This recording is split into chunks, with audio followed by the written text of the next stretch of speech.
일단 오늘 값이나 오늘 값인데 너네가 시험 범위가 일단 학교에서 이야기한 거는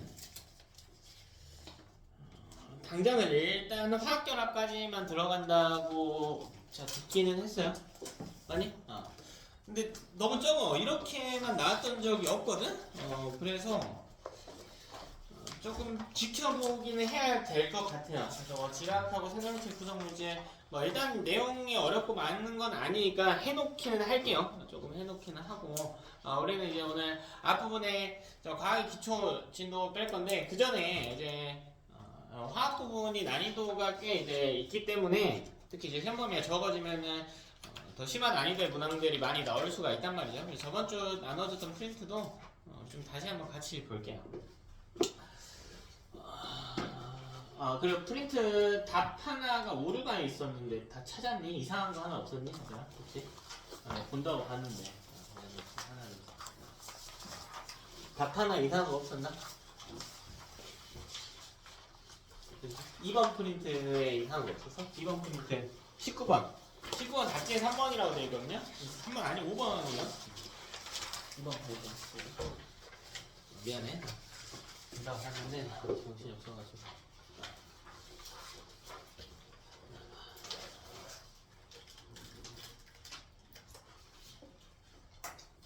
그거 튕김에 그거부터 한번 봅시다. 계산 문제만 후딱하고 친구 남은 거 좀 할게요. 이런 추론적 문제들이 나올 확률이 굉장히 높아요. 우리 접근을 한번 해보자. 19번. 자, 1부터 2주기 연속 W부터 Z라고 나와 있고, 그러니까 1부터 2주기면 사실 화학은 이 원소들이 실체가 있단 말이지. 1부터 2주기 10개밖에 안 되니까 좀 써봐. 여기 리튬, 베릴륨, 분소, 탄소. 질소, 탄소, 플로르, 네온 이렇게 있죠. 이렇게 있을 거 아니야. 자, 그럼 첫 번째 조건 한번 볼게. W와 X는 같은 종의 원소이다. 즉 W와 X는 요 중에 있겠다. 요 중에 여기에 W랑 X가 존재하겠다. 같은 종. 1주기랑 2주기라고 했는데 1주기 원소는 2개밖에 없기 때문에 같은 종이 되려면 1족 혹은 18족이 될 수밖에 없겠다. 자, Y는 13족 원소라고 되지. 여기가 1족, 2족, 13족 이렇게 갈 거 아니야. 그러니까 Y는 정해져 있는 거지. Y는. 이거 찾는 건 뭐 간단했겠죠. 여기 Y는. 자, Y는 분소였겠다. 자, 세 번째 줄에 대한 조건도 한번 봅시다. Z의 원자가 전자수는 X의 원자가 전자수보다 적다라고 되어 있단 말이지. 그럼 여기다 원자가 전자를 써보면 1족은 원자가 전자 몇 개입니까? 1족은요. 한 개죠. 어차피 얘들아 X는 요 중에 있어야 돼. 18쪽은요? 0개죠. 그럼 답 나왔네. 이 부등호가 성립하기 위해서는 원자가 전자가 1개와 0개여야 되겠습니다. 따라서요. X는 뭐가 더 크대? X가 크대. X는 몇 쪽이래? 1쪽이래. X는 1쪽이래. 되니? 자, 그리고 Z는 몇 쪽? 18쪽이래. 다음 식 때문에 조금 어려웠을 수 있을 것 같은데 사실 얘들아 여기 1주기 아니면 2주기이죠. 그러니까 껍질 수가 몇 개 아니면 몇 개야? 한 개 아니면 2개지. 그러니까 사실 다 넣어보면 됩니다. 잘 넣어보면 돼요. 자, 이제 분수값 한번 볼게. 껍질수 나왔는데 X의 전자 껍질수. X는 1족이라고 됐단 말이야. 근데 1족인데 수소인지 리튬인지 모르죠. 그러니까 껍질수가 몇 개 아니면 몇 개야? 한 개 아니면 2개 됐죠. 그치? 그죠? 한 개 아니면 2개야. 자, 그럼 분자의 원에도 한번 보자. W의 전자 껍질수. W는 누군지 안 나왔죠, 아직? X랑 같은 족이다 라고 한다 해서 1 또는 2예요. 자, 봐봐. X랑 W는 이렇게 관계거나 이렇게 관계가 되거든? 그러니까 둘이 주기는 달라야 돼. 이때 성립 가능한 분수값은 1분의 2 아니면 2분의 1이어야 돼요. 오케이? 1분의 1은 안 되겠지. 주기가 달라야 되기 때문에. 근데 이렇게 된대. 이렇게 된대. 그 다음 Y의 전자 껍질수. 이거는 확정이죠. Y는 혼자 분소라고 확정이 나 있는, 그러니까 2주기 껍질수 2개 분의 1로 들어오겠지. 자, Z는 누군지 몰라.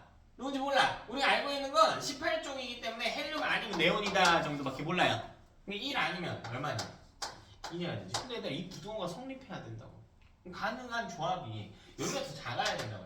얘는 2분의 1 아니면 2분의 2여야 돼. 이게 성립이 가능하려면 요거밖에 없지. 여기가 2분의 1이고 여기가 2분의 2인 거밖에 없죠. 끝났지.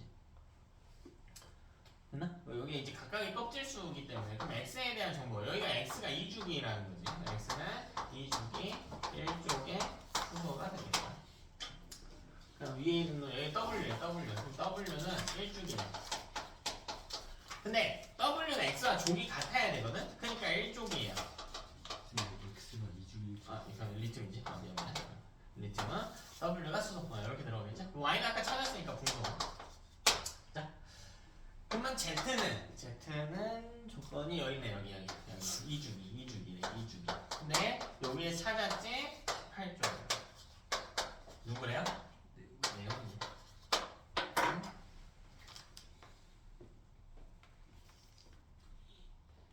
18쪽에 네온이다. 이렇게 우리가 찾을 수 있겠습니다. 별로 어렵지 않죠? 자, 다음 밑에 바로 연결된 20번 문항도 한번 보겠습니다. 자, 표는 2주기에 속하는 원자 A부터 C. 그죠? 보통 3주기, 2주기 혹은 3주기에 속하는 원자 A부터 C의 입자 스몰 a와 스몰 b의 개수를 정리한 것이다. 자, 각 이온의 전자 배치는 18쪽 배치와 같대. 그쵸? 이게 이온의 형성 목적이니까. 안정하게 배치가 되면 18쪽. 자, 그럼 우리 이때 나온 표현을 한번 정리를 해보자. 자, 밑에 뭐가 있냐면 양성자수와 전자수가 있어요. 그러니까 이걸 조건으로 가져가자는 거야. 문제 조건으로 우리가 원하는 꼴로 좀 가져가 보자고요. 밑에 양성자랑 전자라는 표현이 나왔잖아. 그럼 2, 3주기라고 되어 있는 건 번호에 의해서 결정이 되잖아요. 정확히 전자 개수가 아니고 번호에 의해서 결정이 된다고. 이게 뭔 말인 거야? 2주기, 1쪽이 누구야? 누구니? 리튬이잖아. 근데 얘가 상태가 두 개 있을 수가 있다니까? 뭐랑 뭐가? 그렇지. 원자하고 이온이 있을 수가 있어. 근데 원자일 때 양성자수 몇 개예요? 3개. 이온일 때 3개지. 전자는 원자면 양성자면 전자가 어때야 돼? 같아야 되겠지. 근데 이온이면은 이게 원래 1의 배치였는데 전자가 그죠? 하나를 어떻게 하니까? 버리니까 전자가 몇 개야? 2개지. 그냥 그럼 우리가 리튬이라고 하는 원소만 알고 있다면 원자인지 이온인지 몰라. 확정 지을 수 있는 건 양성자수니 전자수니? 양성자수라고요. 전자수는 달라질 수가 있다. 원자의 형태인지 이온의 형태인지에 따라 달라질 수가 있다. 그래서 우리는 번호를 보면 항상 뭘 생각해야 돼요? 양성자수를 생각해야 돼. 이게 대충 공부하는 애들의 특징. 자꾸 번호 보고 전자수만 생각한단 말이야. 아니 전자수는 같은 3번이라고 해도 전자수가 어떨 수가 있다고. 같은 3번 원소여도 전자수 어떨 수 있어? 다를 수가 있잖아. 그러니까 전자를 생각하는 게 아니라고 원자 번호를 보면 뭐 생각하라고요? 양성자수 생각하라고. 돼서 자 그다음 우리 지금 답을 찾는 연습을 하는 게 아니에요. 여러분 화학에 대한 이해도 하고 접근하는 방법을 찾는 거야. 자, 우리 2, 3주기라고 하는 표현 양성자수가 3부터로 들어와야 된다고. 3부터. 근데 3주기까지잖아요. 이게 처음에 속도가 좀 안 붙어. 시간이 더 필요해. 하면은 적어. 그냥 적어. 리튬, 베릴륨, 붕소, 탄소, 질소, 산소, 플로린, 네온, 나트륨, 마그네슘, 알루미늄, 규소, 인, 황, 염소, 아르곤 이거 적어요. 딱 보면 점수 안 오를 것 같은 애들의 특징이 있어요. 특히 이런 계산 문항에서 뭐냐면 비어있어. 답을 찾으려고 하면 안 돼. 답을 찾는 논리 구조가 있을 거 아니야. 그 여러분이 자꾸 덤벼봐야 될 거 아닙니까? 자꾸 포기해요. 문제가 깨끗하면 안 되지. 2, 3주기 원소를 외우는 것과 이 문제가 푸는 것, 답을 내는 게 어려운 게 상관이 있어 없어? 없어. 이 원소 외우는 게 이 문제가 어려워서 이 원소를 못 외워? 그런 건 하나도 없죠. 최소한 2, 3주기라고 했으면 풀어볼 생각해서 써보기라도 해야 될 거 아닙니까? 이거를 못 쓰고 있다는 거는 원소 기호를 못 외웠다는 거고, 그럼 문제 풀 자격이 없다는 거고, 문제 풀고 있을 때가 아니죠. 원소 기호나 외워야 돼. 그냥 그럼 야가 3번부터 여가 아르곤 몇 번이야? 아르곤 18번이란 말이야. 그러니까 양성자수가 3에서 18로 정해졌어야 된다라는 뜻이 되는 거야. 2, 3주기 원소라는 말을 이렇게 치환해야 된다고요. 그냥 자 다음 전자를 쓸 건데 문제에서 다 뭐라고 했냐면 안정한 뭐래요? 원자 A부터 C인데 여기가 말이 끝이 아니야. A부터 C 안정한 뭐래? 안정한 이온이래. 이온. 그럼 안정한 이온이라고 하면 18쪽에 전자 배치를 해야 된단 말이지. 18쪽에 누가 있는데? 헬륨, 네온, 아르곤 이렇게 있잖아. 그럼 N 전자 배치가 어떻게 되는데? 2개, N요. 2개, 8개. 얘는 2개, 8개, 8개. 그럼 총 전자수가 헬륨처럼 배치하면 몇 개 갖겠다는 거고, 2개 갖겠다는 거고, 네온처럼 가지면 10개 갖겠다는 거고, 아르곤처럼 가지면 18개 갖겠다라는 이야기잖아. 그러니까 전자수가 어쨌든 몇 개로 규정이 돼야 돼. 2개 아니면 10개 아니면 18개에 해당을 해야 된다고. 자, 이렇게 된 이유가 뭐라고? 어떤 이온이기 때문에? 안정한 이온이라고 제시가 되어 있기 때문에는 2, 3주기. 그러니까 문제에 나온 표현을 문제 조건에 따라서 이렇게 정리를 하면서 푸셔야 된다고요. 자, 이것부터 시작입니다. 자, 근데 문제에서는 뭐가 양성자하고 뭐가 전자인지 안 알려줘서요. 스몰 A와 스몰 B 중에 전자와 양성자가 존재하고 있대. 되니? 그럼 조건을 보자, 얘들아. 문제의 조건을 따질 때 이제 어떻게 보냐면 N은 뭐 이것부터 따질 수도 있겠지만 밑에 나와 있는 숫자들로 이 숫자를 규정해주고 있단 말이야. N이라고 하는 변수로 활용해가지고. 근데 양성자는 개수가 굉장히 많죠. 근데 이거는 딱 전자는 몇 개 중에 하나여야 돼. 딱 3개 중에 하나여야 되겠지. 그러니까 전자 위주로 보는 게 여러분이 답 찾는데 조금 더 빠른 길이겠죠. 되냐? 그럼 봐라. 여기서 근데 이게 변수로 나왔어. 네, A, B가 있을 때 B는 모두 다 N-이거든. 네, A는 N-1, N-3 혹은 얼마니? N이죠. N이지. 됐나? 몇 개인지는 몰라. N이라고 하는 변수가 얼마의 값을 띄는지 모르기 때문에 이 중에 하나여야 된다고. 전자로 친다면. 보세요. 여러분 여기 얼마 차이나요? 2와 10 사이에는 8 차이나죠. 이렇게는요. 16 차이나지. 이렇게는 8 차이나지. 됐어? 그러니까 이 세 개의 숫자가 전자인 놈은 A랑 B 중에 전자인 놈은 이 차이값에 해당하거나 요 세 개의 숫자에 해당을 해야 된단 말이야. 그러니까 첫 번째로 스몰 A가 이게 전자일 수는 없다. 왜? 이렇게 얼마 차이나? 이 두 개 차이. 근데 이 세 개 숫자 중에 이만큼 차이 나는 게 있냐고 없냐고? 없잖아. 됐어?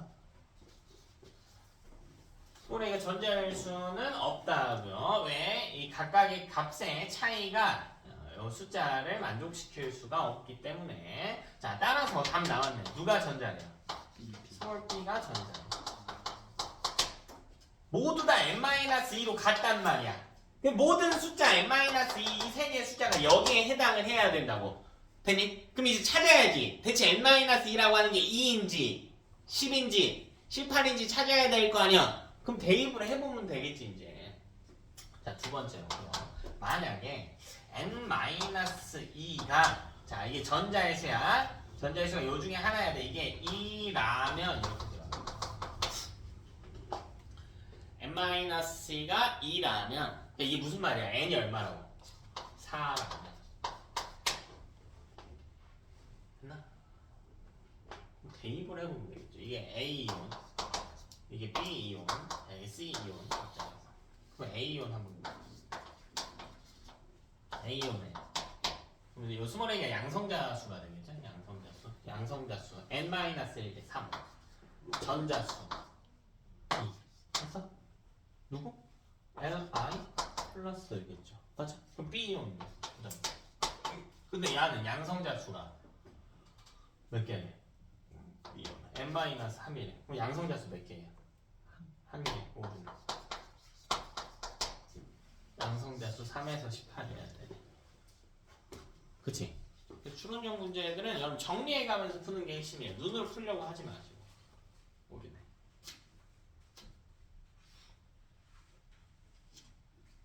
되냐? 그럼 다시 이번에는 N-2가 어쨌든 전자수가 이 중에 해당을 해야 되니까 18이랑 이렇게 가져볼게요. 그럼 N은 얼마라는 거야? 20이라는 거잖아. 됐어? 그럼 이때 문제가 있지. C온의 양성자 수가 N개거든. 스몰 a가 양성자수니까 이게 얼마야? 얼마로? 25주. 양성자수 3에서 얼마 사이여야 된다고? 18 사이여야 된다고. 그래서 여러분 고난도 문제에 접근을 할수록 절대 눈으로 풀면 안 됩니다. 정리해가면서 풀어야 돼요. 이게 놓치기 쉽거든요. 되게 놓치기 쉬워요. 저거 안 적어놓고 뭐 하냐면 애들이 그냥 이렇게 해놓고 그냥 이렇게 가는 거야. 그러면은 만약 저런 거 안 적어놓고 하잖아. CEO는 양성자수 20개고 전자수가 n-니까 18이니까 CA2 플러스 82 플러스지 맞겠네 이러고 있단 말이야. 그러니까 계산만 하면 뭐 하냐고. 정리해가면서 푸시면 됩니다. 그러면 우리가 다 할 수 있는 결론은 딱 하나밖에 없네. n-2 값 전자값이 몇 개가 됐던 거야? 10이었다는 거죠. 즉 n은 얼마? 12였었다라는 거죠. 그럼 A이온 입장에서 보면 양성자수, 전자수, B이온, C이온 이렇게 따져보면 되겠지. 반대로 쓰면 되겠다. 이렇게 쓰는 거는 어떻게 안 맞아? 너가 양성자수, 전자수 해가지고 대입만 해주면 되죠. n이 10이니까 들어가면 되는 숫자가 11, 10. B이온은 n이 10이니까 9, 10. 됐나? C이온은 양성자수 12. 전자수 10개 모두 똑같죠? A이온 찾아볼까요? 양성자수 11개는 양성자수는 원자 번호를 지칭하네. 11번이네요. 누굽니까? 나트륨이죠. 그리고 1 플러스겠지. N은요? 플로린 1 마이너겠죠. N은요? 마그네슘 2 플러스겠다. 그래서 이렇게 찾으면 되지. 여러분이 이제 문제를 풀 때 어떻게 풀었는지 한번 보세요. 제가 이제 19번 풀 때랑 20번 풀 때 특징이 있어요. 뭐가 있냐면 보기를 안 봤거든요. 근데 지금도 안 봤어. 이제서야 봤어. 이제서야 봤어요. 요것도 점수 안 오르는 애들의 특징이야. 뭔가 급해. 자꾸 보기 먼저 보고요. 답 찾으려고 해요. 아니지 얘들아. 그렇게 풀어서 무슨 의미가 있어? 보기를 보고요. 이 문제에 해당하는 단편적인 답을 찾았다고 해볼까? 근데 어차피 시험 문제 이거랑 똑같이 나와 안 나와? 안 나오죠. 그러니까 여러분 문제에 접근하는 법과 이 파트에 대한 이해도를 올리는 게 우선이 돼야 된단 말이에요. 그러니까 보기를 보고 답 찾으려고 하면 안 돼요. 그 제일 안 나온 애들 특징. 자꾸 답 짜맞추기 하는 거. 그래 기억은 맞는 것 같은데 기억 디귿이 없어. 그럼 기억 니은인가? 뭐 하는 짓거리야 이게. 하면 안 돼 얘들아. 하면 안 돼. 그 습관 돼가지고요. 나중 가면 나중 갈수록 진짜 오히려 학습에 방해가 됩니다. 이거 해놓고 답을 찾으면 되는 거야. 그러니까 여러분 이런 걸 정리를 하면 이게 진짜 중요한 작업인데 정리를 하고 나면 뭔가 딱 정리를 해놓고 이제 찾을 거 다 찾았잖아? 그럼 여러분 속에 이런 마음이 들면 돼. 좋아. 나 할 거 다 했어. 뭐라도 물어봐봐. 다 대답해줄게. 약간 이런 마인드야. 여러분 고난도 문제를 푸는 실력이 는단 말이야. 자, 두 가지 주의하세요. 자, 첫 번째 고난도 문제. 얘들아 답 찾지 못해도 좋아. 근데 단계별로 끊어서 가야 돼요. 단계별로 끊어서. 그러니까 여기까지 못 찾아도 되거든. 그러니까 비어있으면 안 돼. 책이 비어있으면 안 돼. 너네가 여기까지 해봐야 돼. 할 수 있는 데까지라도. 여기까지는 해봐야 돼. 손도 못 대겠다는 건 말이 안 돼요. 말이 안 돼. 과학에 손도 못 대겠다는 거. 왜 글자로 나와있지? 예를 들어 몇 주기다 이런 거 나와있잖아. 그럼 이 문제가 어렵다는 거랑 몇 주기인 걸 분석하는 건 아예 별개의 내용이라고. 그래서 끝까지 다 안 찾아도 돼. 첫 번째. 그래서 단계별로 끊어서 가야 돼요. 고난도 문제 풀 때. 자, 두 번째. 답 찾으려고 하면 안 돼. 답 찾으려고 하면 안 되고 문제 조건을 분석하는 걸 연습을 해야 여러분 실제 시험장 가서 제 시간에 풀 수 있겠다. 그럼 이거 봐라. 이 다음에 뭐 물어봤나 이제 봐봐. 자신 있어요. 정리 다 해놨거든. 뭐라도 물어봐봐 하면 돼. 자, 기억. n은 20이래. n은 얼마래요? 12래. 땡. 됐냐? 니은 c는 3주기래. 그럼 c 누군지 찾았잖아요. mg 플러스죠. 자, 이거 배치 볼까? 가운데 플러스 12죠. 맞아? 그 다음 전자 배치 2 8이죠. 됐나? 이게 mg 플러스야. 이게 c 이온이지. 근데 문제에서 물어본 거 c죠. 그냥 주기랑 조금 원자 기준으로 대답해줘야 된다고. 이게 누구라고? 이게 누구의 배치라고? c 2풀의 배치. 이거 저번주에도 우리 연습 많이 했지? c 2풀이라고요. 그럼 2풀이라고 하는 건 전자를 어떻게 했다고? 두 개를 버려서 이렇게 된 거고 그렇다면 원래는 2, 8, 2였을 거라. 그러니까 몇 죽이에요? 3죽이죠. 3죽. 2죽이 아닙니다. 3죽입니다. 됐죠? 이해 맞나? 자, 되게 화합물 A와 B는 A, B는 이온결합 물질이래. 잘 봐야 돼. A, B가 누군지 잘 봐야 돼요. 우리가 이온결합하고 공유결합을 구분하는 방법은 뭡니까? 그렇죠. 금속과 비금속이 섞여 있으면 이온결합, 비금속만 있으면 공유결합이다. 라고 했죠? 그치? 그럼 A는 뭔데? 금속이고 B는 뭐야? 비금속이죠. 무슨 결합? 이온결합. 됐어. 자, 그럼 한 가지 더 체크해야 돼. 문제에서 이렇게 볼까? B와 C는 BC에 이온 만약 이런 선지가 있다고 했다. B와 C는 BC의 이온 결합 물질을 형성한다. B는 뭐야? 비금속. C는 뭐야? C는 금속이죠. 무슨 결합? 이온 결합이죠. 맞아요, 틀려요? 틀렸지. 이온 결합 물질이 제일 중요한 조건이 뭐야? 전하의 합이 얼마가 돼야 된다? 0이 돼야 된다. 그러니까 너네 써버려. 그럼 Mg 2 플러스 하고 순서 정도는 바뀌어도 돼. F 마이너스. 그치? 이게 BC일 거란 말이야. 정확히 CB죠. CB. 그럼 이게 올바른 화학식이냐고? 아니죠. A 플러스니까 하나 있을 때 F 마이너스 몇 개 있어야 돼? 2개 있어야지. 그러니까 얘는 CB2라고 했어야지. 무슨 말인지 알겠니? CB2라고 했어야겠지. 그래서 무슨 결합인지 찾는 거에 더불어서 이게 정확한 화학식인지까지 각 결합의 특성을 생각해서 찾으실 수 있으셔야겠다. 자, 뭐 그거 말고는 크게 어려운 거는 없는데 우리 그 점검삼아 22번 한 번만 다시 볼게요. 2번. 어려운 거 하나도 없어. 자, 왼쪽에 AC, 오른쪽에 BC 나와 있다. 자, 그럼 그림 보니까요. 1 플러스 1 마이너스 전화 표시가 되어 있죠. 이온 결합이구나 라고 하는 것 정도는 쉽게 찾을 수 있는데 됐고 요건 한번 보자고. 그림에 나와 있는 게 왼쪽에는 그림에 누구랑 누가 나와 있어? 왼쪽에 A 플러스 전자 배치 2개 8개. 중요하니까 다시 한번 하는 거야. A 플러스의 배치가 이렇다고. 그럼 A의 배치는 뭐였니? 2, 8, 1이다. 됐죠? 그럼 A는 몇 주기? 3주기. 1쪽에 누구야? 나트륨인 거지. 근데 그림에 나와 있는 건 나트륨 원자가 아닌 것 뿐이야. 그림에 나와 있는 이놈은 그냥 누구인 거야? Na 플러스야. 그림 보고 2주기 원소라고 답하면 안 돼. A 몇 주기다? 3주기다. 됐지? 그 다음 C도 한번 봅시다. C. 자, 그림에는 C가 나와 있는 게 아니라고. 주의해서 봐야 된다고요. 그림에 나와 있는 건 뭐다? C가 아니고 C. C 마이너스이다.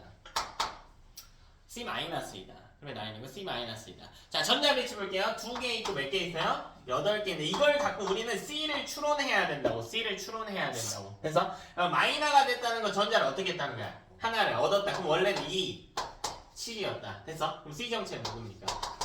플로린이다. 요거 찾는 거 연습하셔야 돼. 그러니까 얘는 2주기 18쪽 아니야. 2주기 17쪽의 원소가 되겠습니다. 됐죠? 자, 오른쪽에 24번도 한번 보겠습니다. 자, 그림은 설탕을 물에 넣기. 요것도 틀린 친구들이 있으면 디테일한 내용 암기를 좀 안 하고 계신 거예요. 좀 안 하고 계신 거예요. 자, 뭐 우리 어떤 물질들이 나왔다고 해봅시다. 자, 예를 들면 CaCl2 설탕 나왔으니까 설탕 화학식 설탕 화학식 한번 써보자.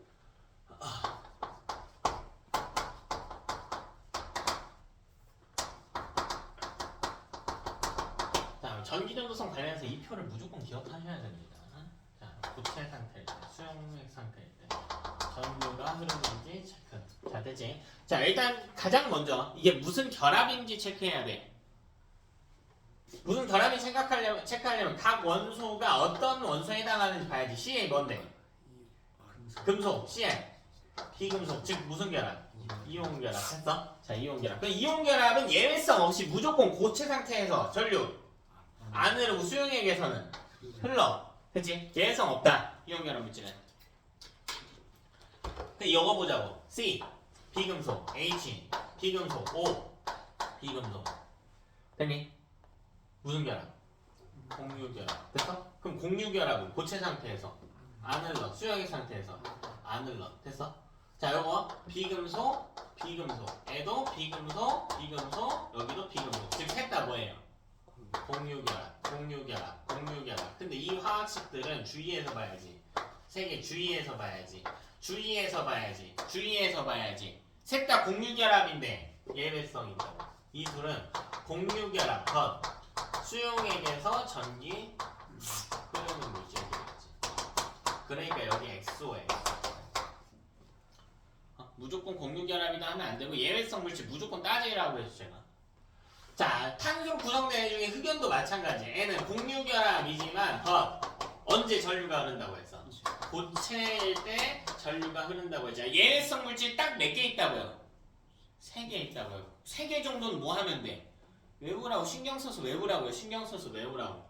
O, X 됐어? 신경 써서 외우라고. 3개일 때는 3개밖에 안 되니까. 그 디귿성지가 이런 거지. 생각 없이 이런 거야. 아, 암모니아 NH3 알아. 공유결합이네. 그럼 설탕하고 똑같네. 하면 바보라고요. 아주 디테일하게 외워야 된다. 간 보지 말고요. 그냥 외우라고 한 거는 타이트하게 탁탁 외우십시오. 제가 외워야 될 거 다 알려드리고 있잖아. 18번도 볼게요. 이것도 높은 친구들이 있을 것 같은데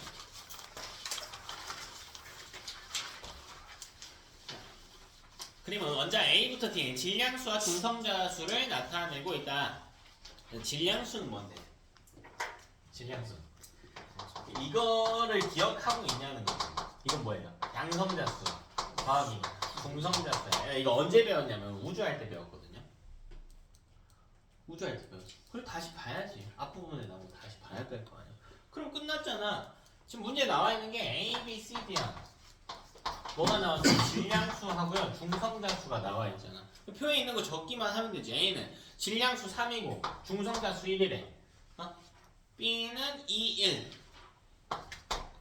C는 4, 2. D는 3, 2. 나와 있어 이거 표에. 됐니? 근데 이거 빼면 뭐라고요? 양성자수. 이 양성자수 찾을 수 있잖아. 2 여기 1 여기 2 조금만 더 나가볼까? 얘는 문제에 뭐라고 나와있어? 원자라고 나와있지. 양성자수를 알고 있으면 원자에서 뭐도 찾을 수가 있어? 전자수도 찾을 수가 있어. 2개, 1개, 2개, 1개. 왜? 원자니까. 이온이면 달라 양성자수랑 전자수가. 원자면 같잖아. 원자라고 제시가 되어 있잖아.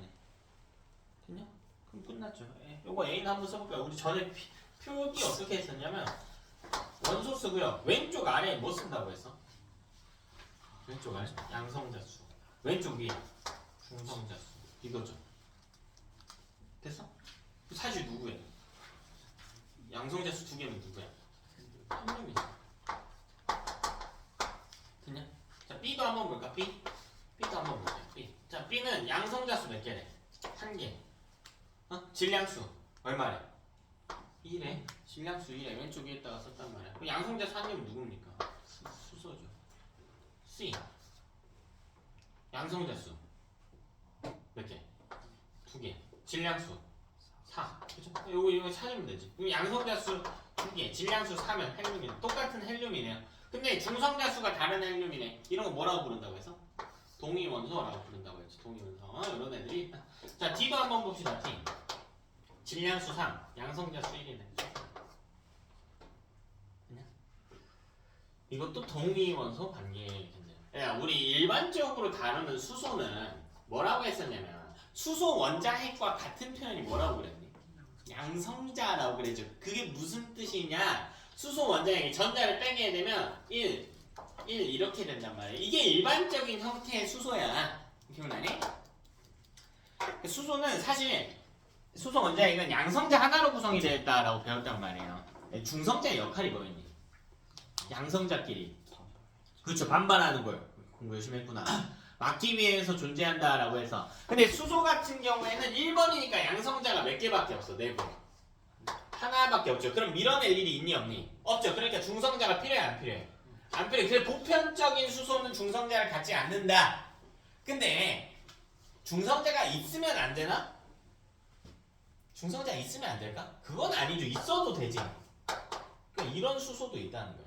중성자가 2개 있는 수소도 있다고요. 이게 A죠. B예요. A가 D죠.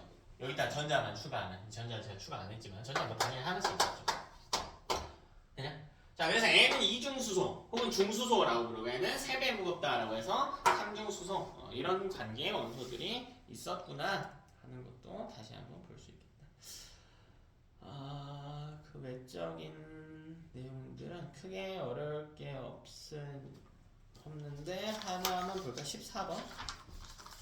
이것도 뭐 어려운 건 없는데 이거 보자. 이거 일단 보기 전에 조금 주의해야 될 게 주기율표 이렇게 나와 있는 거 있잖아요. 나와 있는 거 있는데 제발 문제 좀 보세요. 문제 좀 봐. 근데 이게 주기율표를 우리가 주기율표 몇 주기까지 있다고 했는지 기억나니? 7주기까지 있다고 했거든요. 그럼 7주기 다 그려요 안 그래요? 안 그리죠. 그럼 어차피 잘라서 쓰지. 그 문제마다 이렇게 될 때가 있단 말이에요. 첫 줄이 1주기, 2주기, 3주기 이렇게 나왔을 때가 있고 근데 문제마다 여기가 2주기, 3주기, 2주기부터 시작하기 그린 것도 있거든요. 그러니까 1주기 잘라놓고 그래서 맨날 그냥 아무 생각 없이 맨 왼쪽 위에다가 수소 박아놓고 있단 말이야. 제발 이러시는 말고 리튬. 그래서 자, 이 문제는 이제 나와 있으니까 주의가 1주기부터 나와 있으니까 각각 자리 뭐 채워 넣으면 되겠죠. 가나다라마에다가 일단 채워 넣으면 되겠지. 그래서 수소, 리튬, 가나. 그 다음에 쭉 와가지고 16쪽, 3주기 16쪽이면 황. 3주기 17쪽이면 염소. 그죠? 자, 그리고 어딨니? 나가. 2주기 17쪽에 있구나. 위에 플로린 요렇게 있겠구나. 여기가 칸이 안 맞네. 칸이 어찌 안 맞나? 리튬 수소가 아니고 리튬이구나. 리튬, 나트륨. 이렇게 들어가 있겠죠. 자, 그래서 첫 번째 줄에서 나와있는 게 A와 B는 2주기 원소이다. 그럼 여기 표시되어 있는 것들에 해당한다라고 했던 건데 요 중에 A, B가 있을 것이다. 추론하는 문제. 이런 유형의 문제들 많이 보시라. BD는 같은 족의 원소대. 같은 족의 원소. 그럼 이게 가능한 건 BD는 이렇게나 이렇게가 BD였어야 되겠다. 아니야? 자, 원자 번호는 E가 C보다 작다. 뭐 요거는 당장 뭐 겹치는 저희가 없으니까 내버려 두고. 자, 원자과 전자는 C가 D보다 크다라고 제시가 되어 있다. C가 뭐보다 D보다 크다. 자, 그럼 여기서 우리가 이제 공통으로 쓸 수 있는 정보가 뭐가 있냐면 얘가 BD, 여기가 BD. 그럼 원자과 전자수 나와 있잖아. 여기 원자과 전자수 몇 개인데? 한 개. 여기는요? 7개 이렇게 나와있지. 그래서 근데 원자과 전자수가 C가 D보다 커야 된대. C가 D보다 커야 된대. 근데 D는 이거 아니면 이거란 말이야. 그치? D는 이거 아니면 이거지. 그럼 찾을 수 있죠. 원자과 전자의 최대값은 몇이에요? 몇 개가 제일 큰 거니? 7이 제일 크죠? 8 없지? 18쪽 0개니까 뭐 여기 18쪽 나와있지도 않고 그럼 답 나왔네. D가 몇 쪽이어야 된다? 1쪽이어야 된다. 그래서 이런 식으로 우리가 이제 추론을 하겠죠. 그럼 D에 대한 정보를 찾았으니까 계속 이어가면 되겠지. 그럼 D는 1쪽이니까 누군가 하고 보니까 리튬 혹은 나트륨일 거야. 리튬 혹은 나트륨일 거고 다음에 어딨니? 저 첫 번째 줄 조건을 쓰면 되겠구나. A랑 B가 2주기 원소라고 했으니까 그럼 정해졌네요. 이게 BD겠지, BD. 근데 B가 2주기니까 이게 B일 거고 이게 D겠네. B가 2주기 때문에 리튬이 되는 거고 D가 3주기 1쪽인 나트륨이 될 것이다. 그럼 답 나왔죠? 또 뭐 나왔어? A가 나왔잖아. A랑 B는 리튬 플로린 중에 하나인데 B가 리튬으로 확정이 된 거니까 A가 플로린이다. 2주기 17쪽에 플로린이다. 뭐 이런 거 찾으면 되겠죠. 다음 또 뭐 찾아야 되나? 남은 게 뭐가 있니?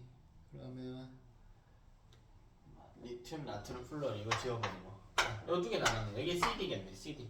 그럼 끝났죠? 원자 번호는 2가 더 작다라고 되어 있으니까 S가 2겠네. 여기 S겠다.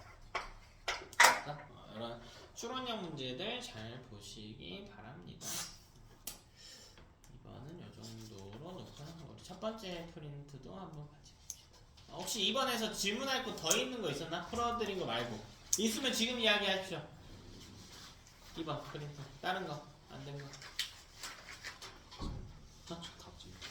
답지 안 줬어?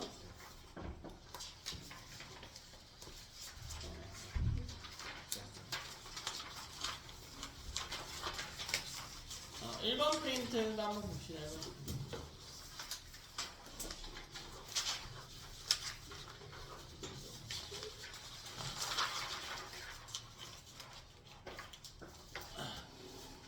14번부터 한번 볼까요? 자, 문제 좀 읽고 1번 프린트. 원자 번호가 3번부터 20번인 원소에 대해서 주어진 규칙에 따라 만든 주기율표 자료이다. 3번부터 20번이래. 즉 리튬부터 칼슘까지를 이야기하겠대. 자, 원자 번호가 작은 원소를 주기율표의 안쪽에 배치를 하겠대요. 그리고 같은 주기 원소는 1쪽부터 시계 방향으로 원자 번호가 증가하도록 배치를 하겠대. 뭐 써보면 되겠지. 대입만 해주면 되겠죠. 시계 방향으로 돌려버려. 1, 2, 3, 4, 5, 6, 7, 8. 여기 기준점을 기준으로 쪼개져 있다. 근데 8등분이 돼 있네. 여기 근데 리튬이라고 나와요. 시계 방향으로 번호 키우라며. 베릴륨, 금속, 탄소, 질소, 탄소, 플로리드. 됐죠? 자, 같은 족 원소는 무엇이래? 중심에서 같은 방향의 영역에 배치한대. 중심에서 같은 방향의 영역, 같은 방향의 영역에는 같은 족의 원소 배치하네. 그럼 끝났네요. 여기 리튬하고 같은 족인 거. 나트륨이겠죠. 바깥쪽으로 해서 번호 커진다고 했으니까 이렇게 배치하나. 그럼 여기로 돌면 다시 번호 커진다며. 족도 똑같이 1족, 1족, 2족, 2족 이렇게 와야 되니까 3족, 2족, 마그네슘 이렇게. 알루미늄, 그죠? 규소, 황, 염소, 아르곤 이렇게 있죠.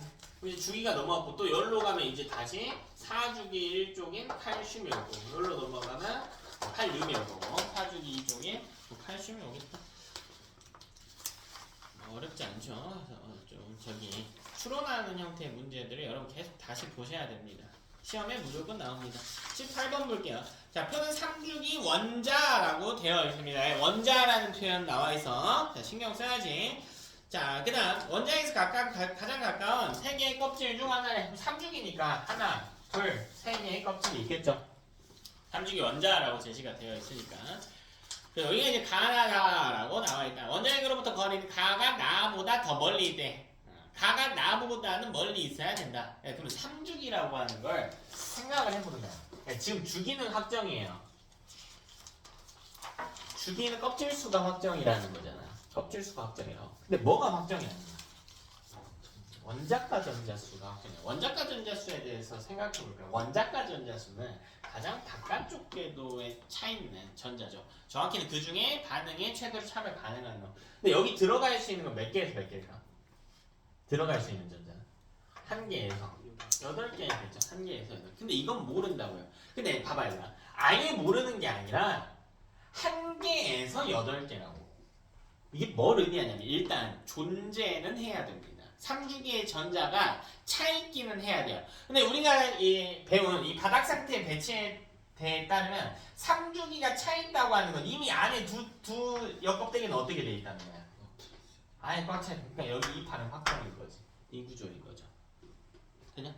그쵸? 밑에 전자 껍질마다 들어있는 그 이 중에 하나가 여기 3개가 다나 다 중에 하나래. 전자 껍질수가 나와있단 말이야. x 플러스 6, x 이렇게 나와있잖아. 그러니까 이 둘 차이가 얼마인데? 둘 차이가 얼마냐? 6이죠. 됐어? 그럼 x 값은 얼마일 수밖에 없어요? x가 얼마일 수밖에 없어요? 6일 수밖에 없지. 그럼 봐라. 한 놈은 x개 해야 되고 한 놈은 x 플러스 6개 해야 돼. 그러니까 요건 무조건 6개 많아야 되니까 이게 두 번째 껍질 나가 되겠지. 예? 그 다음 문제에서 아까 거리가 누가 더 멀죠? 가가 더 멀죠. 가겠죠. 됐어? 이렇게 추론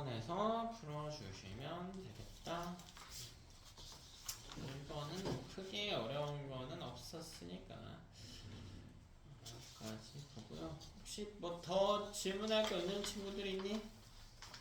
있으면 질문하시고. 없어?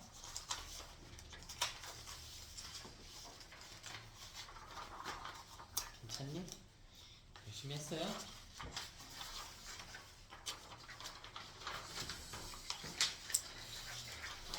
이따가 검사하도록 하고 우리 저번 주에 진도를 생명체 구성물질까지 나갔잖아. 제 생각에는 아마 거기까지 나오거나 나올 수도 있거나 조금 더 나올 수도 있거든요.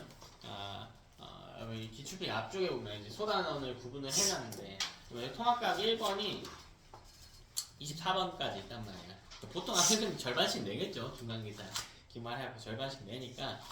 근데 우리 화학까지밖에 안 하면 24번 중에 9번까지밖에 안 돼요.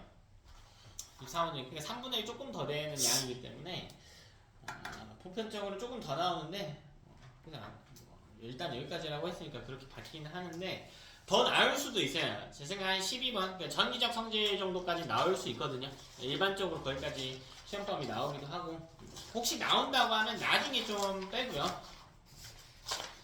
그때 가서 빼면 되니까 걱정하지 마시고 우리는 앞부분 넘어와서 좀 봅시다. 그리고 이제 4페이지 한번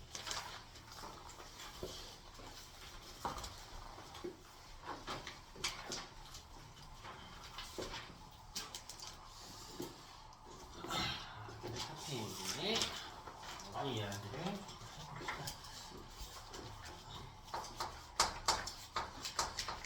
여기도 우리 나중에 이제 학교 프린트랑 좀 같이 보기는 할 겁니다. 가장 먼저 여기는 이제 과학의 기초에 대해서 따지는 내용들이고요. 어떤 현상들을 규모에 따라서 나누기 시작했다. 첫 번째는 미시세계, 두 번째는 거시세계. 여기는 용어만 좀 잘 정리하시면 돼요. 용어만. 규모는 미시세계와 거시세계로 나눌 수 있다. 자, 미시세계라고 하는 것은 인간의 감각으로 판단하기 어려운 영역입니다. 인간의 감각으로 판단하기 어려운 영역의 이야기들이다. 즉 규모가요 너무 작아요. 너무 작아. 예를 들어 봅시다. 내가 어떤 통에다가 음료수 병에다가 공기를 좀 담았대요. 담겨져 있죠. 수은아, 여 안에 공기 개수 좀 세줘. 세 못 세? 못 세죠? 왜? 우리 감각으로 너무 작으니까 판단할 수가 있어 없어? 없다는 거겠지. 그래서 인간의 감각으로 판단할 수가 없겠다. 되니? 성아, 앞으로 1초 동안 요 앞에 제가 수소원자 하나 갖다 놓을게요. 수소원자에 있는 이 전자들이 여기를 이렇게 회전한단 말이에요. 전자 가만히 있지 않고 원자핵을 기준으로 회전한단 말이야. 1초 동안 몇 바퀴 돌았는지 좀 체크해줘. 해 못해? 못한다고. 너무 찰나의 시간이야. 이거 한 바퀴 도는데 10에 마이너스 18초 걸리거든요. 근데 이거 체크해 못해? 못한다고. 어떻게 할 거냐고. 어떻게 할 거냐고. 그런 이야기야. 그런 이야기. 네, 거시세계라고 하는 것은 인간의 감각으로 판단이 가능한 영역에 대한 이야기다. 성아, 그럼 달이 한 달 동안 우리 주변을 얼마나 움직였는지는 알 수 있겠니? 이거는 보이죠? 망원경, 물론 망원경 써야겠지. 망원경 써야겠지만 이건 보이죠? 스케일이 충분히 크면 거시세계, 사람이 관측할 수 있을 정도면 거시세계, 불가하면 미시세계. 그죠? 작으면 미시, 크면 거시. 그래서 이 규모에 대한 인지를 해야 돼요. 우리는 규모에 대한 인지가 잘 이루어져야 연구나 측정 방법을 올바르게 선택할 수 있습니다.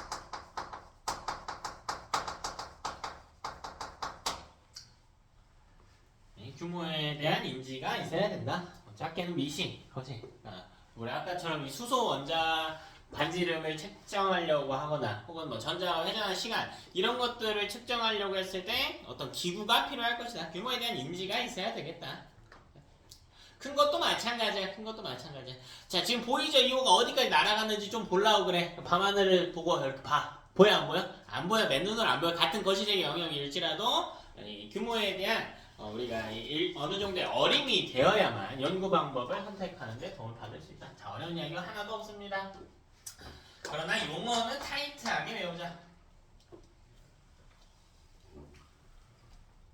자, 그렇다면 과거의 연구 방법들을 좀 살펴보자. 이런 규모에 대한 과거 연구 방법들을 좀 살펴봅시다. 자, 실질적인 물리량들을 좀 가져와서 측정을 할게요. 먼저 시간에 대한 이야기 좀 해볼까? 과거의 시간 측정을 어떻게 했냐? 과거의 시간 측정을 어떻게 했냐? 시계가 없어요. 디지털도 당연히 없고 아날로그도 없어. 그때 뭐 보고 측정했냐는 거야. 밤과 낮 어떻게 구분했어? 그쵸? 태양의 운동 보고 구분했겠죠? 그치? 그래서 태양이나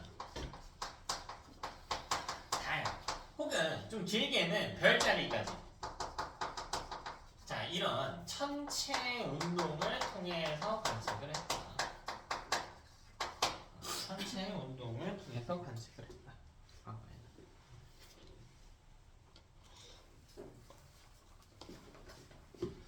여기서 조금 더 발전하게 되면 전체 운동을 하려고 하는데 이거를 맨눈으로 보지 않고 기구를 좀 쓰겠다는 거죠. 그래서 해시계, 우리 치구기, 앙불구, 치구기, 물시계 이런 애들을 사용하기도 했다.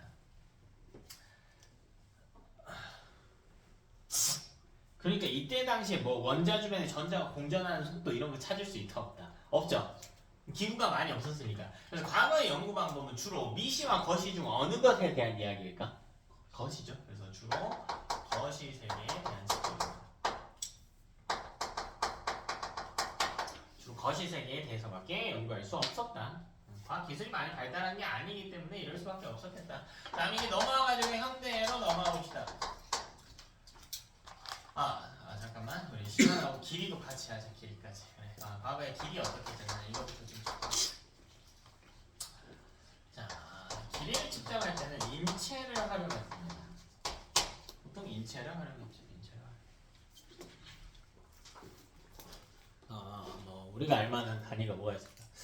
한자, 두자는 잘 모를 거고 한자, 두자 쓰니? 됐다. 한 뼘, 두 뼘 정도로 합시다. 자, 이렇게 인체를 이용해서 측정을 했다가 근데 사람마다 길이 어때요? 당연히 다르죠. 그죠?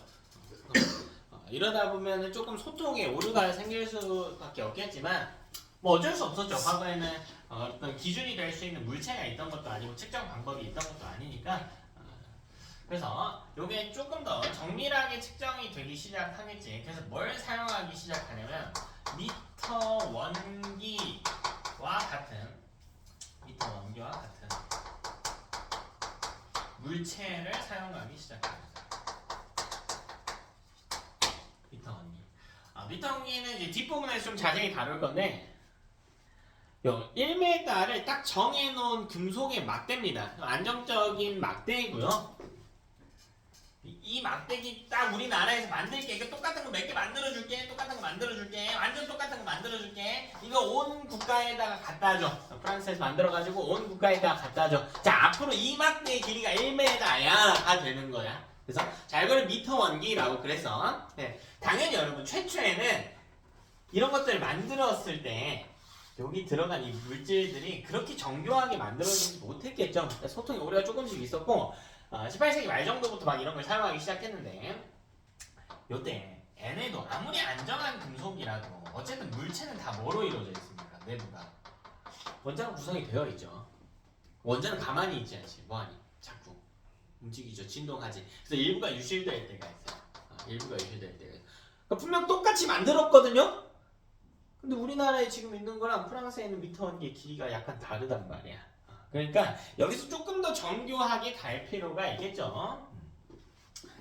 우리 현대에 넘어와서는 뭔가 이렇게 주변 환경에 영향을 받는 애들을 좀 안 쓰려고 하는 거야. 뭐 미터 원기도 마찬가지. 따뜻해지면 물체의 부피가 어떻게 돼?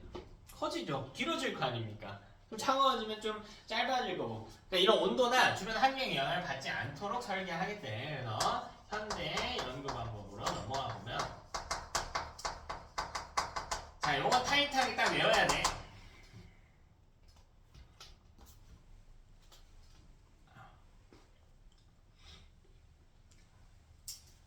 요거 딱 타이트하게 외워주십시오. 자, 먼저 시간에 대해서는 자, 뭘 이용할 거냐면 원자라고 하는 놈은 절대로 가만히 있지 않고 뭐 한대요? 움직인대. 이렇게 움직인대. 이 과정에 빛을 내보내게 되는데 이 빛이 가지고 있는 진동수가 있거든요.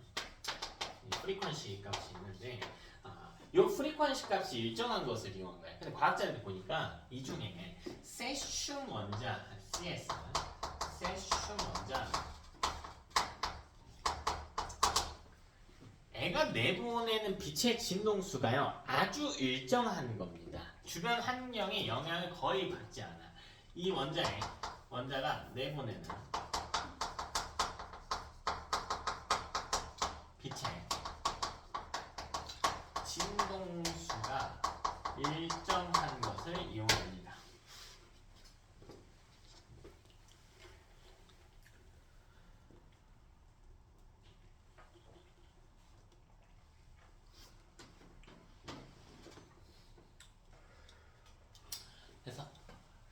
그래서 요거를 측정을 해보니까 대충 얘가 1초에 약 12 곱하기 10의 9제곱해 정도 진동을 하는 겁니다.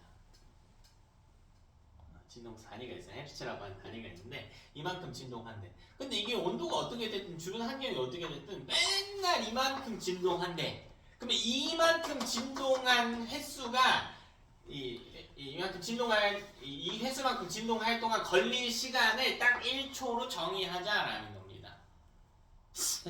그러니까 이건 뭐 달라질 일이 없다고요. 따라서 요거를 이용한 시계를 자, 명칭 정확히 기억하세요. 세슘 원자 시계라고 합니다. 뭐 어려운 거 하나도 없죠. 어려운 건 없다.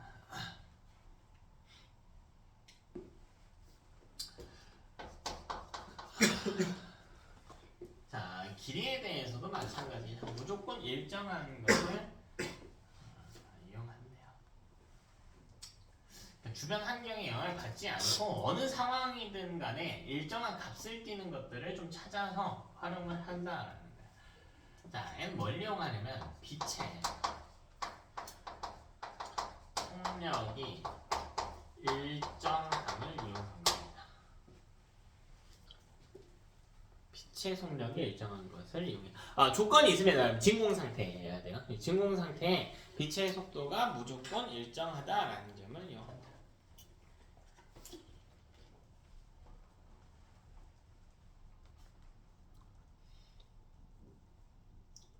그래서 얘는 이제 3.0 곱하기 숫자 굳이 안 해도 돼. 10의 8제곱미터/s씩 하거든요.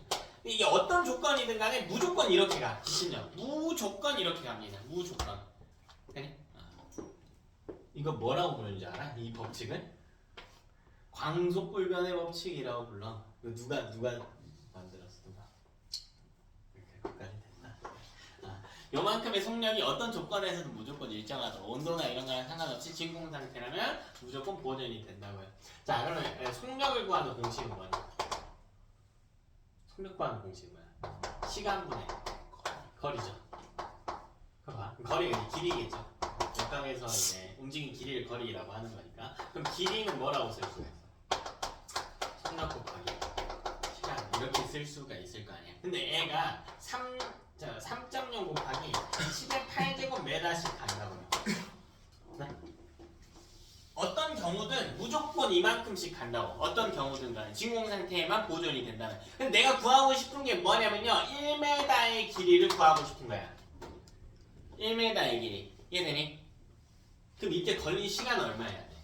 3.0 곱하기 10의 8제곱 분의 1초였어야 됐단 말이야. 되냐? 자, 그럼 어떻게 설계를 하냐면 여기다가 이제 사실 측정하는 방법이 두 가지인데 보편적으로는 이렇게 해요. 자, 여기다 광원을 하나 설치해. 여기서 빛이 나올 거야. 자, 그리고 여기다 거울을 하나 둡니다. 그럼 이게 튕겨져 나오겠죠. 여기에 다시 도달하겠지. 자, 도달할 때까지 걸릴 시간을 잴 거야. 근데 만약 이 벽면이요 지금보다 뒤에 있다라고 해볼게. 그럼 아까보다 왔다 갔다 하는데 걸린 시간이 어떻게 됐을까? 길어졌겠죠. 자, 이 벽면을요 좀 더 당길게. 그럼 아까보다 왔다 갔다 하는데 걸린 시간이 어때? 아까보다 더 짧아졌겠지. 이해되냐? 이 시간이 뭐 X초, Y초, 뭐 Z초, 알파초, 베타초 이렇게 있을 거 아니야. 다 다르겠지. 근데 정확히 이때 왔다 갔다 하는 시간이 3.0 곱하기 10의 8제곱 분의 1세컨드일 때 빛이 움직인 거리가 얼마라고? 이게 이 길이가 얼마라고요? 1m인 거라고. 그냥 여러분 정확히는 이 상자에서 왕복이니까 이 상자의 가로 길이 0.5m인 거예요. 왕복이기 때문에 정확히는. 어쨌든 이 빛의 속력이 일정한 점을 이용해서 앞으로 여기서 쐈을 때 갔다가 돌아올 때까지 걸리는 시간이 3.0 곱하기 10의 8제곱분의 1초인 이 물체의 길이를 1m로 정하겠다라고 하는 거죠. 그러니까 우리 아까 미터 원리처럼 실제 원자로 구성된 이런 개념이 아니기 때문에 유실되거나 이럴 걱정이 전혀 없죠. 전혀 없습니다. 그래서 빛의 왕복 시간을 이용해서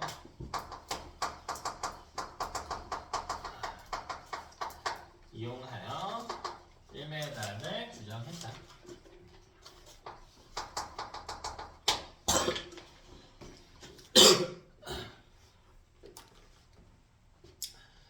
되지? 아주 정밀하게 측정이 가능하다.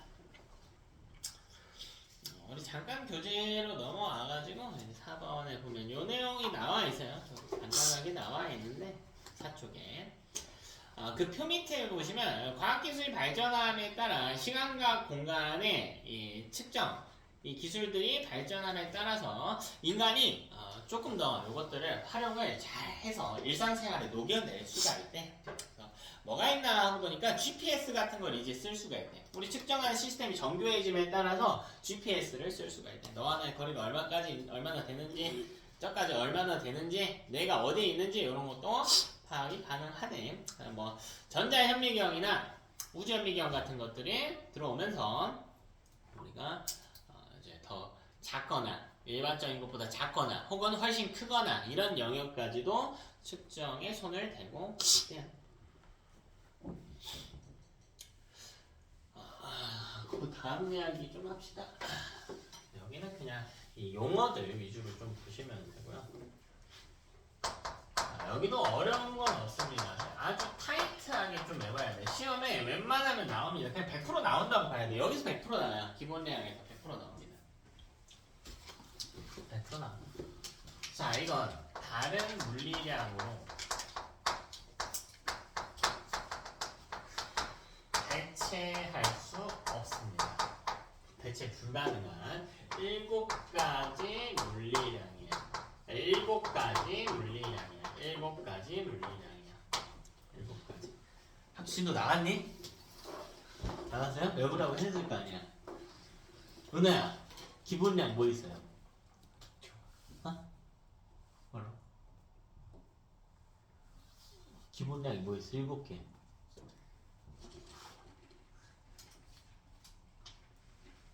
뭐 있어? 뭐라도. 기본량에 해당하는 거. 설마 봐야 하니? 안 보고 알 수 있어? 뭐 있어요? 7가지. 뭐 있어? 몰라, 설마? 알아, 몰라? 기본량. 몰라. 다행이야, 뭐 있어? 기본량. 학교진도 나갔다며. 시간.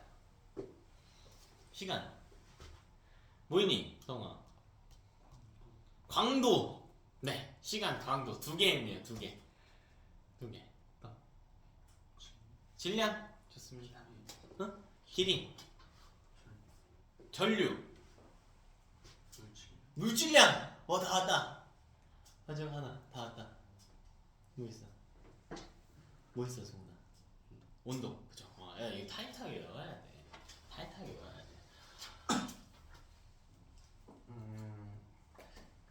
내신에서 이제 첫 내신인데 이 착각들을 하시는 게 내용 이해만 해. 내가 분명 이야기를 해주는데 자꾸 본인하고 이제 쇼부 보는 애들이 많아. 자기 합리화를 막 해가지고 시험은 너네가 원하는 대로 나올까? 아니지. 나오는 패턴이 정해져 있죠. 그치? 특히 이제 내신 시험 같은 경우에는 내용을 이해한다고 해서 절대로 점수가 나오지 않아. 이야기를 해줘요. 제가 분명히. 이제 계속 수업 때마다 이야기했죠. 암기해라. 용어 암기해라. 근데 꾸역꾸역 안 한단 말이야. 너네 아까 나왔던 화학 문제들 중에서 훨씬 어려운 문제가 나왔다고 해보자. 뭐 조건도 졸라 많아. 많아.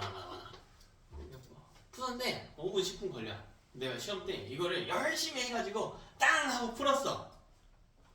기분이 째지겠지?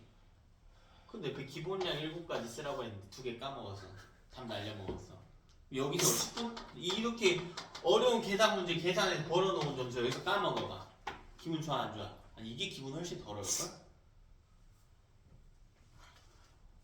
차라리 이걸 안 풀고 나 같으면 이걸 외우겠다. 그거 얼마나 바보 같은 짓거려. 그거 얼마나 바보 같은 짓거려. 물론 100점에 못 맞겠지만 차라리 어려운 거 계산할 시간에 나 같으면 어차피 똑같은 점수를 받는다고 하면 그렇지 않겠지만 나는 그렇게 하진 않았지만 어쨌든 공부량을 다 안 채울 거라면 나는 효율적으로 공부를 하겠어. 개념부터 채우겠어요. 근데 자꾸 계산부터 막 하고 있는 친구들이 있단 말이야. 그러니까 그게 나는 공부의 수량과 점수에 대한 이야기를 하고 싶은 거야.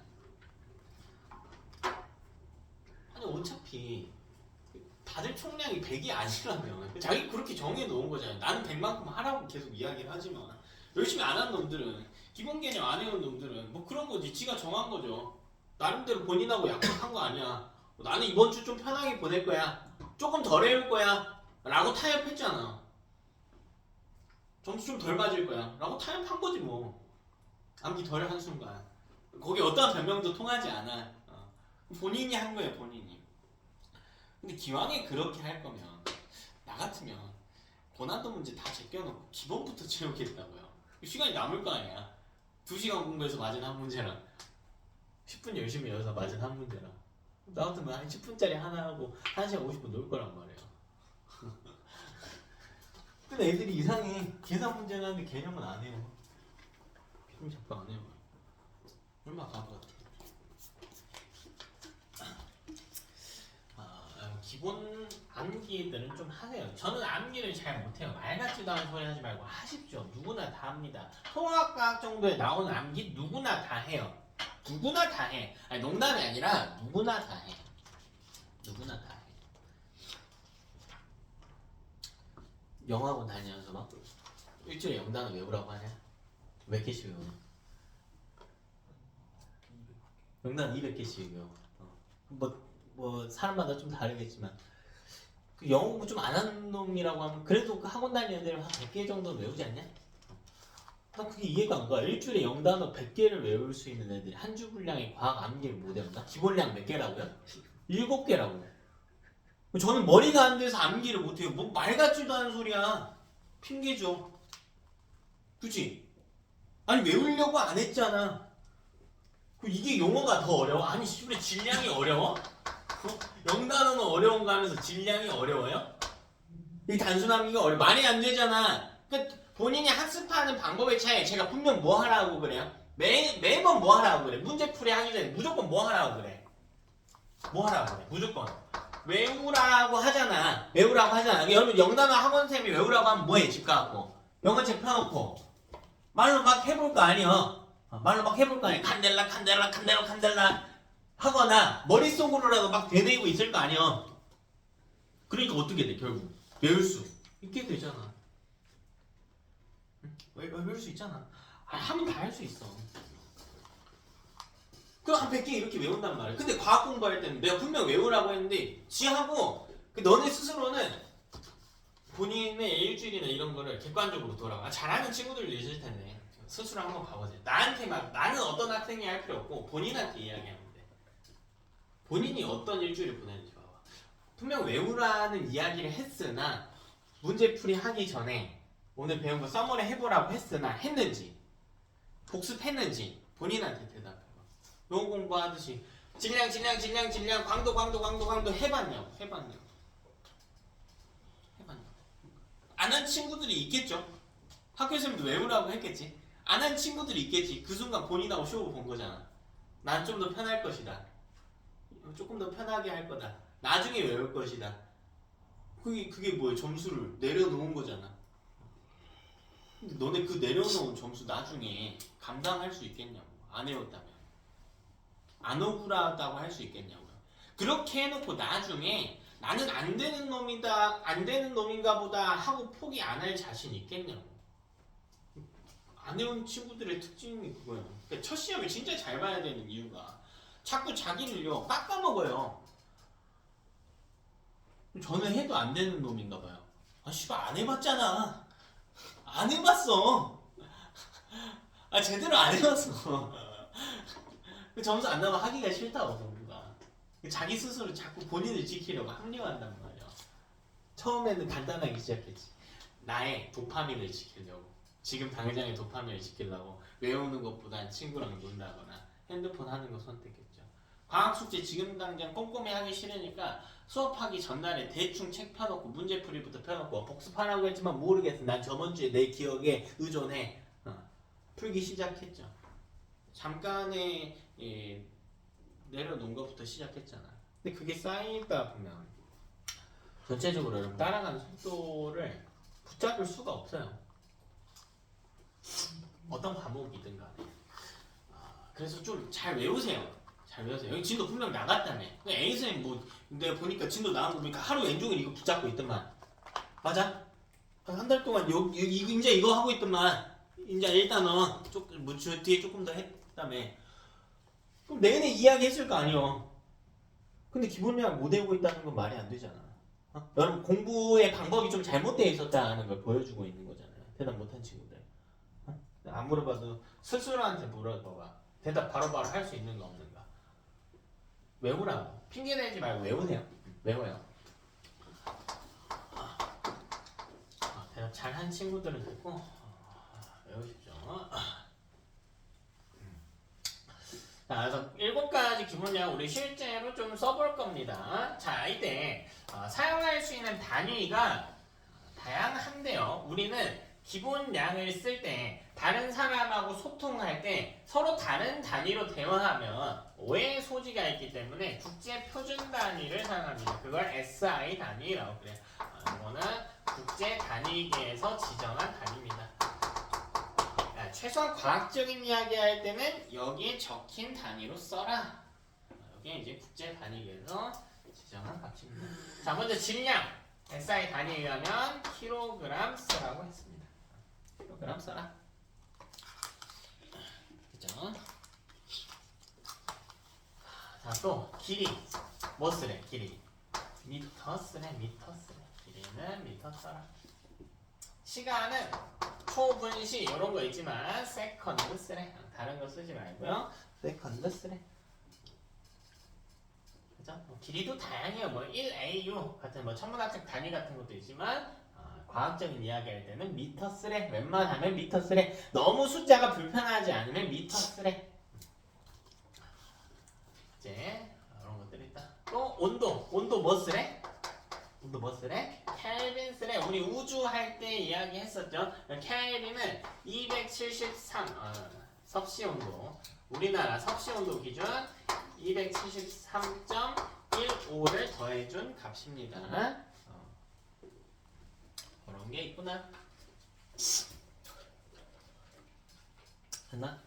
자, 다음 전류. A라고 쓰래. 이거 뭐라고 있는데? 암페어라고 있는데. 그래서 이제 앙페르라고 하는 과학자가 이제 전류에 대해서 연구하면서 본인의 이름 따서 암페어라고 하는 뜻을 붙였대. 자, 그 다음 빛이 얼마나 도달하는가? 광도. 빛의 세기가 얼마나 되는가? 자, CD 이렇게 쓰면은 칸델라라고 있는데 칸델라라고 있는데. 자, 마지막으로 이거 화학한 친구들이 이상하게 얘기할 때가 있는데 물질량이에요. 다시 물질량입니다. 물질량 혹은 몰질량 이렇게 읽는 애들인데 아니 질량이 아니고 물질의 양이야. 물질의 양. 그러니까 이건 개수에 대한 표현입니다. 근데 우리 제가 아까 통에다가 수소 혼자 넣어놓고 공기 넣어놓고 입자 세라고 했을 때 셌어 못 셌어? 못 셌어. 왜? 너무 작아. 그만큼 개수는 어때요? 너무 많아. 그러니까 이 몇 개로 표시하기가 좀 그래. 미시세계 영역에 대해서 따질 때는 몇 개라고 하기가 좀 그래. 그래서 몰이라고 하는 단위를 써줍니다. MOL, 몰이라고 있는 말 그대로 몰. 자, 어때? 1몰이라고 하는 건 사실 6.02 곱하기 10의 23제곱 100 이렇게 따질 수가 있습니다. 그래서 일단은 7개를 외우셔라. 외우셔라.